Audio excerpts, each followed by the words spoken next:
vedare tinokuchingamidzai zvekare kune chimwe chirongwa pano paZim Facebook Secrets and Confessions.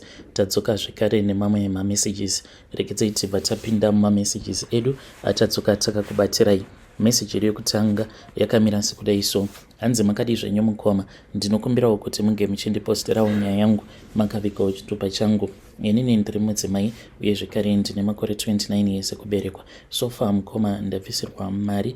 This has been 2 times, but panguva iyo yekuti ndinenge ndava kufanira kuti ndinge ndichienda kumurume, baba vangu vanobva varamba, ende vachinoramba kudaro mukoma, varume avo vanenge vandiroora vanobva vati saka zviri nani kuti munge muchitidzosera mari. Baba vangu vanotosacrifice kuti mari iyoyo inge ichidzoserwa, but vanenge vatombogamuchira mari iyoyo. Apa inini ndichiri musikana mhandara chaiyo, mukoma ndainge ndakazvichengetedza kubva ndichiri kuchikoro kusvika pari zvino ndichiri ndakangozvichengetedza, but handichazivi manje kuti ndoita sei. Ndakaroorwa the first time apo pandainge ndiine makore 23 years, ndo pandakaroorwa. Then apo pandakazonzi ndaifanira kuti ndinge ndichizosara ndichimbodzidziswa zvandaifanira kuti ndinge ndichidzidziswa navatete vangu. Baba ndopa vakabva vazongotanga kungojamuka paya zvekuti I regret, dai ndakaziva, dai hangu ndakagara ndakaenda nemurume, but vatete vakabva vati ngambosara, tine zvatoda kuti tinge tichizosara tichimurayira. Then ndaifanira kuti ndinge ndichizoendeswa kuya navatete nevanyai, but mukoma varume vakati vangoenda. Then ivo baba ndokubva vasara vachijamuka, vakabva vati mwana wangu hakuna kwaanoenda. Ivo baba pavakati mwana wangu hakuna kwaanoenda, ndakatombofungidzira kuti zvimwe kuda ainge ari majokes, but kwete, mukoma ainge asiri majokes. Baba vakatoramba vakabva vazotaura nevanyai, vakabva vati zvainge zviri nani kuti mari inge ichidzoserwa. Ndakafungidzira kuti maybe kwainge kuri kutamba, ende zvechokwadi mari yakabva yatodzoserwa mukoma Nash. Ndakabva ndararama kubva ipapo kuzonosvika ndichizonosangana neumwe futi. Ndakasangana naye apo pandainge ndava kuma 26 years, then tikabva tawirirana paya. Iye ainge ari kuSouth Africa, ndokubva azouya, so kuonana kwedu taitoonana ndiri kumba kwavatete.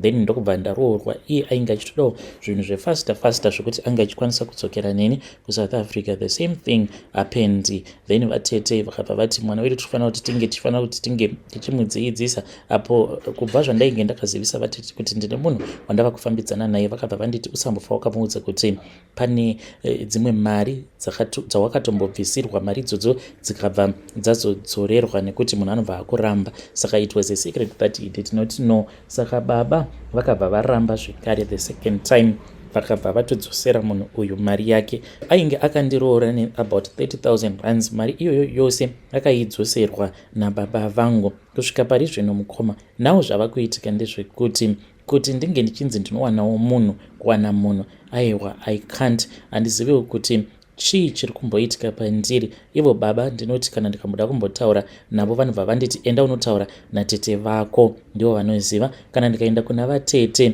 vatete vanongonditi futi chimbotaura nababa vako, nekuti baba vako ndivo vanoziva. Saka ndinodawo kuti vedare renyu vange vachindibatsira. Ndingabatsirikana sei kana vari sababa vangu mumhuri? Ivo baba ndivo vanototyiwa nemunhu wose.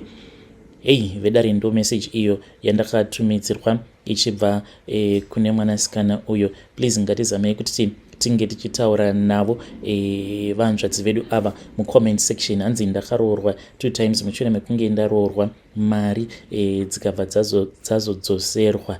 Rekedzai tibva taenda panyedu inotevera. Nyedu inotevera yakamira sekudai: hanzi makadi zvenyu mukoma, ndinokumbirawo kuti munge muchindiposterawo nyaya yangu makavigawo chitupa changu.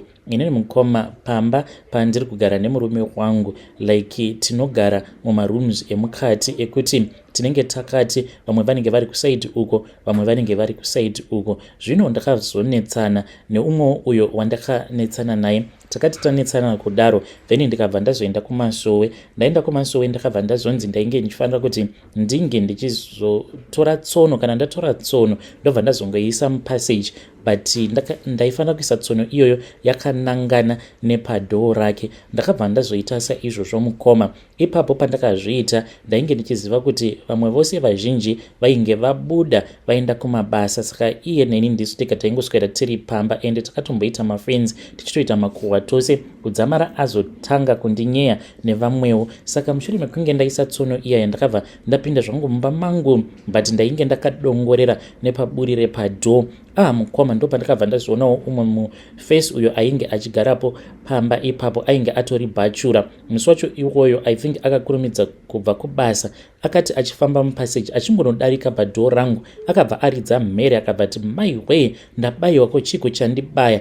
Akabva ati kundianiko anosiya tsono. Mukoma nacho ndo pandakabva ndabuda paya ndikabva ndati itsono yangu ndichitira kuti uya asazozvinzwa. Ndakabva ndatora tsono iya ndikabva ndati ndainge ndaita mistake zvimwe kuda ndikaidonedza pasi. Akabva anditi manje pano zvapaine vana vakawanda, tsono iyi dai yanhongwa nemwana akaiminya maizoita sei? Ndakabva ndatora tsono iya ndikabva ndazoipisa sezvandainge ndakaudzwa nevaya vainge vakandibatsira kuti kana kuine anenge aitsika unofanira kutoti unge uchiipisa. Saka ndichinoipisa kudaro ndainge ndava kurivhesa mhiko dzacho idzodzo dzandainge ndaita patsono iyoyo. Zvadaro mukoma Nashi ndakazotombosvika pakukanganwa nezvazvo. Mufesi uyu akazosvika pakutama, ndikanzwa kuti ainge ava kugara somewhere else. Akati ava kugara kuya mukoma, hanzi akangotanga kurwara, akarwara kwenguva refu mukoma Nashi ndokubva azoshayika. So murume uyu umwe musi mweya wake saka murume uyu chipoko chake ndakazosangana nacho. Ndainge ndatobuda zvangu ndichienda kunotenga mavheji. It was somewhere kuma 7 p.m. ndakanosangana nacho chipoko chake. Mukoma ndakati ndabva kunotenga mavheji ndipo pandakabva ndazoti ndichinopinda mupassage ndikabva ndatomuona ainge akatopfeka maworksuit ake atori busy achiguma madhaga pamasafety shoes ake. Akangonditarisa kawani ndokubva aseka akabva adzungudza zvake musoro akabva ati saka maifungidzira kuti kufa kwandaita ndarova here? Handisi huku kaini. Ndokubva atokiinura dhoo akabva atopinda mukoma. Yeti mumba umo ainge achipinda mumba imomo mainge matova nevamwe vanhu vainge vava kutogaramo. So mukoma nanhasi uno murume uyu chipoko chake ndinogara ndichichiona, but madzibaba vaya manje vakazondipa mbiya. Vakati vandipa mbiya iyoyo vakabva vanditi pose apo kana kuri kunzi ukaona chipoko chake unongotora mbiya iyoyo wobva waikwidibira. Saka kana ndaikwidibira kudaro ndinobva ndatomboita nguva ndisingachioni chipoko chake. Ndiyo confession yangu iyi mukoma. Ndiziviseiwo kana kuri kunzi mungazopostawo nyaya yangu ndichange ndichizotevererawo mucomment section. Vedare ndo message iyo yandakatumidzirwa ichibva kuna vanzvadzi vedu. Zvakangoma hazvo vedu we, the things that we do in secret. Ngatizamei kuti tinge tichitaura navo vanzvadzi vedu ava mucomment section. Pakaipa hanzi ndinogara ndichingokwidibira mbiya pose apo pandinoona chipoko chake. Rekedzai tibva taenda panyedu inotevera. Nyedu inotevera yakamira sekudai. Hanzi makadi zvenyu mukoma, ndinokumbirawo kuti munge muchindiposterawo nyaya yangu makavikawo chitupa changu. Iniwo ndakabva mukurambana nemurume wangu.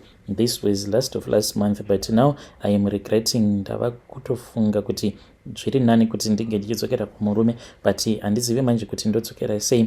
And chava kunyanya kundirwadza ndechekuti iye murume wangu uyu ndiri kunzwa runyerekupi rwekuti anenge ari kudanana nefriend yangu takatosvika pakutukana, nazvino inini nefriend yangu takatoblokana. Saka ndikudawo kuti vedare renyu vange vachindibatsirawo kuti ndoita sei, nekuti murume uyu ndingarwadziwa kana kuri kunzi akasvika pakuzoroora friend yangu. And chinondirwadza pafriend yangu ndechekuti friend yangu uyu ndaiti kana ndikaenda kwaari ndichimuudza zvose izvo zvandainge ndichisangana nazvo mumarriage mangu, iye aibva andiudza kuti mukore uno chakakosha kutsvaka mari, zvizhinji hazvina kana kumbokosha. But now ndakatotumidzirwa imwe screenshot inotoratidza kuti friend yangu zveshuwa chokwadi ndechekuti ari kutomanyidzana neex-husband yangu. Ini ndinoona sekunge kana kuri kunzi vanhu ava vakasvika pakudanana, ini ndinoona sekunge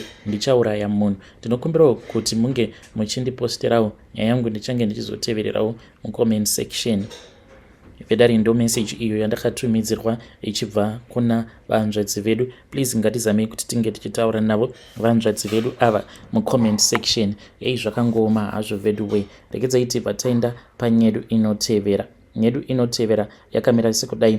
Hanzi mukomanashi makadi zvenyu, ndinodawo kuti muverenge confession yangu. Inini ndiri mukadzi ane makore 39. Ndakati ndichiri kuuniversity ndakanyengwa neumwe murume wandakasangana naye paroundabout iya yepambudzi. I was on my way returning back home, then ndakabva ndakwira motikari yake. We drove till Masvingo. He then dropped me in Masvingo, then ndikabva ndamuda. Akabva azonditengera phone same time sezvo ndainge ndisina phone. Paakanditi ndipe mafone numbers ako, ndikati kana phone handina kana phone ini. Ndokubva anditengera phone same time. Apa mafoni nemaline panguva yacho iyoyo ainge achidhura, ainge asingatengeki. Vanhu vaitotengesa mombe kuti zvinge zvichitonzi munhu watenga sim card nekutotenga phone zvaidhura mukoma. Takabva tatanga kudanana, asi after 4 months tabva mukudanana, then takabva tatanga kuzorara tose. So ndakabva ndazotanga kuora. Ndainge ndoora sikarudzi yangu. Kuti ndinge ndichiona kuti sikarudzi yangu yava kuora, ndakatanga ndichanzwa kuvaviwa nekuswinyiwa mushure mekunge tazotanga kurara tisingashandisirani dziviriro. Then yakabva yazotanga kuita green, yakangomuka yakaita green. Sikarudzi yangu yakaita green kudaro, yainge ichibuda madischarge awa ainge ari eyellow achinhuwa. Then ndakazoti ndamuudza, akabva azouya ndokubva azonditora kwandainge ndichigara. Instead yekuti ange achienda neni kuchipatara, akabva azoenda neni kun'anga uko kwandakanorariswa pamusoro peguva. Kun'anga kwacho kwatakaenda takatoita zvokutoenda kuri kubhindura, ndokubva ndazorariswa pamusoro peguva. To my surprise, mushure mekunge ndarariswa pamusoro peguva kudaro, ndopandakabva ndazopora. Kutoita sekunge munhu ainge asina kana kumbogara akarwara, ndokupora kwandakaita. Asi n'anga iyai yamukomanashi yainge ichingoti kwaari murume uyu siyana naye, kana akangorarama chete siyana naye, namata kuna Mwari nevadzimu vako kuti uyu haasi kuzofa, nekuti kana uyu akafa muzukuru, ndaona iwe watanga kupenga, nekuti midzimu yake yakasimba. Usachirara naye zvekare, kana akagara apora uri kufanira kuti unge uchisiyana naye. Wazvinzwa here mukomanashi? Ini nemurume uya yatakazoti tava kubva kubhindura kuya akabva atanga kundituka achindiaccuse, achinditi ndainge ndiri pfambi, ndainge ndiine varume vakawanda vandainge ndichidanana navo. But ndakabva ndazviziva kuti the reason as to why ainge ava kudaro, it was because ainge akaudzwa nen'anga yake kuti iye aifanira kuti ange achizorambana neni. Takati tasvika muHarare, mukomanashi akandiburutsa mumotikari yake, motikari ichiri kufamba. Akangoti, buruka motikari yangu, uri benzi, uri hure remunhu, buruka motikari. Mukoma ndakaburuka motikari, kabhegi kangu kakabva kaita zvekukandwa nepawindo. Ndakachema mukomanashi ndikoti ndotanga kufamba. Ndakazotobatsirwawo neumwewo akazondimirira, akabva anditi uri kuchemei. Ndakashaya kuziva kuti munhu iye ndomuudza sei, ndotangira pai ndichimuudza nyaya yangu. Ndokubva ndazosvika uko kwandainge ndichigara, but mukoma ndainge ndatorecover. So I think kuti painge paini zvavainge vakaona izvo zvainge zvichindichengetedza zvakazokonzeresa kuti vasazoenderera mberi nekundishandisa pamarituals avo. Ndiyo nyaya yangu iyi. Pari zvino ndiri kuraramawo ndiri munyika yevatorwa. Vedare ndo message iyo yandakatumidzirwa ichibva kuna vanzvadzi vedu. Ngatizamei kuti tinge tichitaura navo mucomment section. Zvakangoma hazvo vedu we. Pakaipa hanzi vaida kundishandisa for marituals. Regedzai tibva taenda panyedu inotevera. Nyedu inotevera yakamira sekudai. Hanzi makadi zvenyu mukoma, ndinokumbirawo kuti munge muchindiposterawo nyaya yanguwo makavika chitupa changu. Inini mukoma ndakaroorwawo nemurume wangu mune zvakanaka. Mushure mekunge tatanga kugara tose mukoma, matambudziko angu ose ndo paakabva azotanga. So handizivi kuti iye ane a mental problem here kana kuti what is going on with him. So zvakatanga so simple, achiti paya kana ava kuda kunoita bonde neni dzimwe nguva aibva aregedza, then aizonditaimira paya kana kuri kunzi ndinenge ndabatwa nehope, ndaizomuka ndiri kuhope ndichinzwa kutoti munhu anenge ari busy neni. Saka ndaifungidzira kuti zvimwe kuda ndo zvaanofarira. Mukoma akazosvika pakuti nguva yaya yekuti tinenge tanetsana, ipapo ndopaunenge uchiona kuti ya munhu uyu ari kunyatsokuda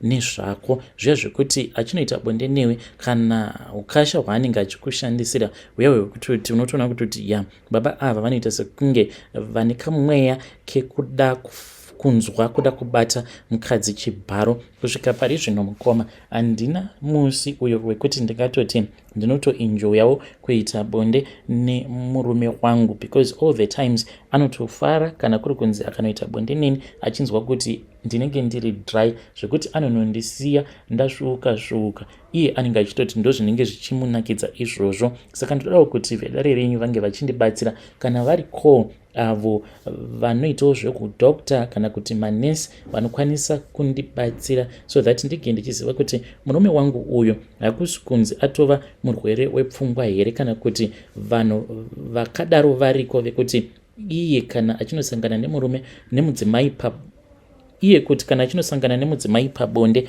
anofarira kunoita bonde nemudzimai achinoita bonde rekuti anenge achimanikidza mudzimai uya. Please ndibatsireiwo, ndichange ndichizotevererawo mucomment section. Vedare ndo message iyo yandakatumidzirwa ichibva